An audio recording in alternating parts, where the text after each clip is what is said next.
So you may have noticed that it's been over a week since I last posted a recent video on the channel, and that is because I've been out of town. We had a very, very long weekend and a very fun trip seeing some of my favorite old people going back home to Denver. And now that I was ready to make my first video since coming back from vacation, I have two pretty exciting Zelda topic videos to discuss because obviously Zelda and Tears of the Kingdom is the biggest kind of topic right now, at least for me and on my channel. However, what we're instead talking about is a different game that was announced yesterday on Twitter by Nintendo, and as everyone talking and everyone is treating it like a big deal, I don't know if it's as big as a deal as people are talking about, which is why I wanted to discuss it. But it certainly is strange, and what we're talking about is the sequel to 1-2 Switch, the launch title for the Nintendo Switch, and that game is everybody's 1-2 Switch. So yes, if we all travel back in time to 2017, we all remember when the Nintendo Switch launched.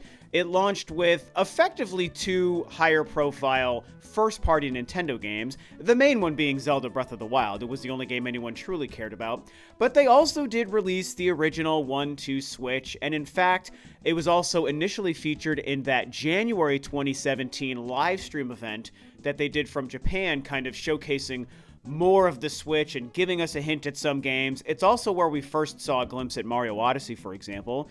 And the original 1-2 Switch, which again was a launch title for the console, was also shown with the trailer at that time. Now, I'm going to be honest, I never purchased or truly played the game because I just didn't care. And that obviously means I don't care about everybody 1-2 Switch also, which I'll get into in a minute. The only thing I'll say is I did actually play the game because I was invited as a, smaller Nintendo YouTuber at the time by Nintendo to go to their New York invite-only Switch preview event, also in January 2017. I think it was about 3 or 4 days after that Japan livestream event happened. And I made a video at that time. I went with my other good YouTuber friend, whose name is also Robert, of course. His channel is Gaming With Me. I'll link that stuff below for you guys. And we went to that event in New York, and it was an absolute blast. And this was, again, 2 months before the Switch released, so very few people had been hands-on at the time. So it was really cool and fun, and I was very proud to have been able to go to that, and him and I had a blast. And we did play 1-2 Switch kind of in their booth, wearing these big goofy hats, and it was a really fun time to play it in that kind of a setting. But by the time the Switch released 2 months later, I realized that a game like 1-2 Switch had zero value to me, and it was not interesting. And I sure as hell was not going to pay $60 for it at the time either. And so the big conversation around everybody 1-2 Switch being announced by Nintendo on Twitter last night only, there are, as far as I've seen, there are no trailers or teasers or gameplay footage or anything about the game at all. It was just revealed. It was revealed by a tweet, like I said, and there is the page you can go to on Nintendo.com. The big deal around this game being announced is that A, it's obviously not the most exciting prospect. B, there were apparently rumors about this game going back to last year, which I will fully admit, I had no idea that these rumors even existed. Probably because news around something like a 1-2 Switch game, it's just gonna go over my head and I'm not gonna pay attention to it. It's not gonna really make its way to my purview because I don't focus on games I don't actually care about, even for the sake of my YouTube channel.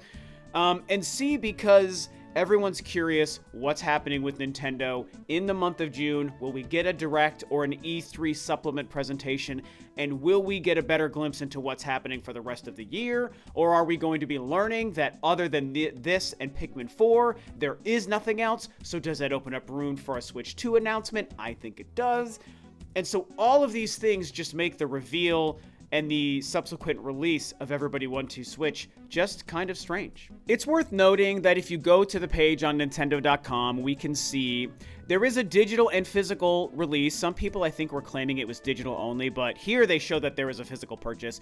The game is only $30, so they must have had some feedback or understood something about this game maybe not being the highest quality or the highest in demand, and so to help people feel more incentivized to purchase it, it's only $30, which I guess is good. There's one screenshot of these two people playing the game. Oh, and it comes out at the end of the month. It comes out like in literally less than 30 days. It releases on June 30th.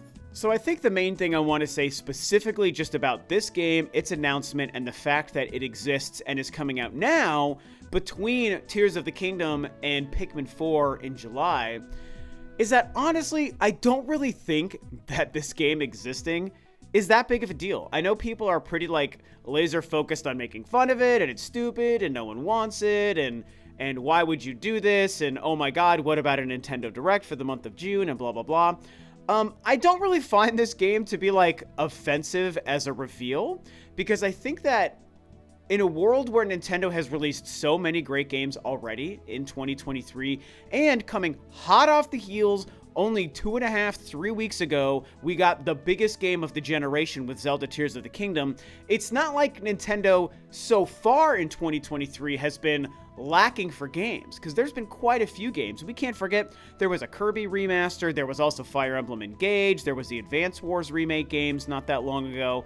I mean, Nintendo has been releasing games on the Switch. And again, you then cap that off with Tears of the Kingdom a few weeks ago, and then even Pikmin 4 next month. So these kind of uninteresting, weird, casual, focused party games, at least in my opinion, I find them to be less troublesome when there's other good games releasing. If we were already in a drought of games on the Switch, it would be like, really?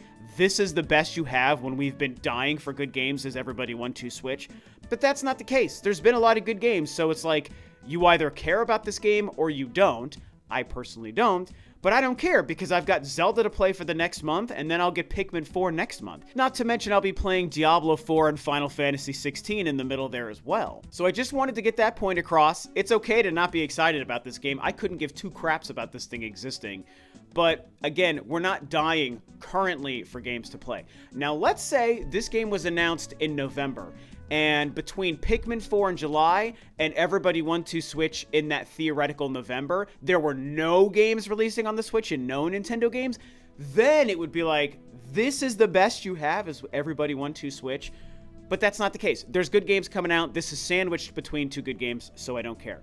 So then we focus on the other part of Everybody 1-2 Switch being announced, which is how does it fit into everyone speculating and desiring a Nintendo Direct for the month of June, and how does this fit into, or how does this telegraph what the rest of their year may look like? Is this happening because there are no other games to come out at the end of the year, and so they're squeezing this thing in now with Pikmin 4 next month, and then is this opening that window for, confirmations about a Switch 2, and maybe getting a Metroid Prime 4 trailer and a release date for next year, and all of these different things. And I think that we get a little bit in danger of maybe looking too much into the reveal of Everybody 1-2 Switch, but at the same time, I do kind of think that maybe it's telling us some of that info. So June only just started. It's far too early to look at this game and say, oh man, there's not going to be a Nintendo Direct now in this month because they Twitter dropped this game. It's way too early to say that. Basically, the whole month is still ahead of us for Nintendo to surprise us and give us a Nintendo Direct in the month of June, supplement that big E3 Direct, and hopefully show us that there are games to come out in the back half of the year. However, even though that is still technically possible, if I was to just guess and predict only as a fan, I do kind of think that we're not going to get a Nintendo Direct in the month of June. I sure hope I'm wrong. I'd love to see a Nintendo Direct this month. I'd love to see that they are filling the rest of the year with some games. But, I mean, I've been saying for so long, you guys, and you know this if you've been following me, I think the back half of the year is empty. And I think it's empty for a reason, because yes, I will keep saying this until the year is over. I think the reveal of the next console, Switch 2, whatever the hell it's going to be, I think that's coming before the end of 2023. And I think having a lot of big titles releasing around that time doesn't make sense for the reveal and the hype of that new console. And as I've also said for so long, I think at this point, so long into the Switch's life, every new first-party game that releases on the Switch becomes a game that they're removing from launching on the next Switch. So any other big games Nintendo is working on, I think are either Switch 2 only, or bare minimum are cross-gen games. So I would think they want to announce the Switch 2 before then starting to show us Mario Odyssey 2 is coming. Here's a Metroid Prime 4 trailer. Here's the next Mario Kart game. Here's a new Animal Crossing. Here's a new IP. All of these other things that we all think they're probably working on, Donkey Kong, for example. If they're meant to be Switch 2 games, well, they need to announce the Switch 2 as existing before they then start to tell us about the games that would come out on that thing. So if they announce a Donkey Kong or a Mario Odyssey 2 for the Switch in 2023, that means they're not going to be on Switch 2, or at least not right away. And so things get messy. So all we're doing is predicting what the back half of the year is going to look like. Does Everybody Want to Switch fit into that? I kind of think it does a little bit. And I just don't personally think we're going to see a Nintendo Direct in June. But again, I hope I'm wrong. So clearly, this is one of those things that's easy to overanalyze, when at the end of the day, it might be no more complicated than, here's a game, it exists, buy it and play it, or don't buy it and don't play it. I think that's all we're really looking at here. And again, yes, this game was apparently rumored last year. I looked into it. I guess it was last summer around June or July. The website, I think Fanbyte, revealed that this exact title, Everybody Want to Switch was the name too, was being made and it wasn't testing well. Apparently it wasn't very good. The games weren't very fun. Maybe it was close to being canceled. But clearly they found a way to complete it and they're releasing it this year. And they're kind of shoving it out in secret with only like 4 weeks worth of notice, right? Which kind of makes us think, okay, if they were close to not releasing this game because it wasn't good, but now they're releasing it, are they releasing it because they need something else to release this year? Again, because after Pikmin, maybe there's nothing, because maybe the Switch 2 will be revealed. And so, again, I didn't know that this was rumored last year. I had not seen that. I only learned about it with the reveal of this game right now. Look, if this game is dumb and you're not interested, don't play it. Who cares? I don't think it's that big of a deal. Did we overanalyze this in terms of Nintendo Directs and Switch 2 stuff? Yeah, but that's because it's fun. At the end of the day, I think it's just a game that exists. It's either good or bad. You play it, you don't play it. And personally, that's my takeaway from this whole game even existing.